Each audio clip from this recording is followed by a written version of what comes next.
because this is cool fill. And this is how you play it. I break this kind of thing down into 3 sections. So you've got groups of 6s, which is right, right, left, left, kick, kick, and then you got the rest at the end. So I think of this as like a 6-6-4 kind of sequence. So the first 6 is right, right, left, left, kick, kick. We've got 2 of those. Right, right, left, left, kick, kick. Right, right, left, left, kick, kick. And at the end, we're just doing right, right, left. Nice accent on that left. And mechanically, this is 16th note, so 1 E and a 2 E and a 3 E and a 4 E and.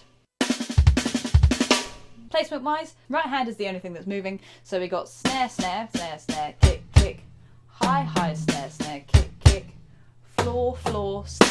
1 E and a 2 E and a 3 E and a 4 E and.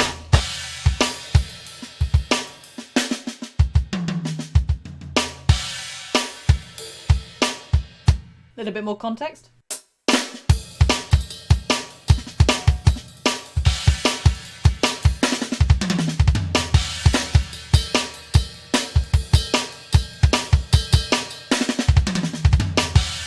If you like this kind of video and want to see more of them, feel free to check out the many, many others that there are in various places, either on my channel or in the link in various places in description or up above in the heavens, who knows. Also, I'd love to know how you get on with this. If you'd like to share any new combinations that you come up with or different uses you can come up with, I have a Discord, so you can come and share it with us there. Again, the links will be in the description or on my channel through my link tree. Either way, check them out. Have a great day.